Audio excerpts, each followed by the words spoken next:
విజయనగరం జిల్లా శృంగవరపుకోటలో గ్రంథాలయ భవనానికి ఎమ్మెల్యే లలిత కుమారి శంకుస్థాపన.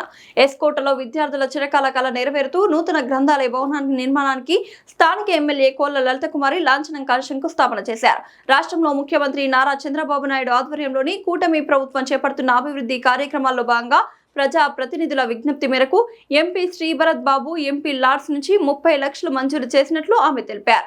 ఈ సందర్భంగా ఎమ్మెల్యే మాట్లాడుతూ యువత ఈ గ్రంథాలయాన్ని సద్వినియోగం చేసుకుని కాంపిటేటివ్ పరీక్షల్లో ప్రతిభ చూపి రాష్ట్ర కేంద్ర ప్రభుత్వ ఉద్యోగాలు సాధించి ప్రాంతానికి మంచి పేరు తీసుకురావాలని ఆకాంక్షించారు. కాంట్రాక్టర్ పనులను త్వరితగతిన ప్రారంభించి విద్యార్థులకు భవనాన్ని అందుబాటులోకి తీసుకురావాలని ఆమె సూచించారు.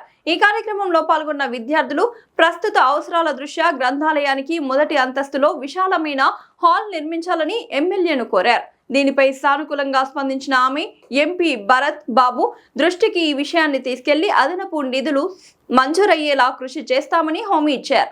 అదేవిధంగా ప్రాంగణంలోని నీటి సదుపాయం కోసం జిల్లా కలెక్టర్ ద్వారా మినరల్ గ్రాంట్ నిధులతో తక్షణమే బోరు వేయిస్తామని స్పష్టం చేశారు. నియోజకవర్గ అభివృద్ధికి విద్యార్థుల బంగారు భవిష్యత్తుకు ప్రజా ప్రతినిధులందరి సమన్వయంతో మరింత కృషి చేస్తామని ఆమె ఉద్ఘాటించారు.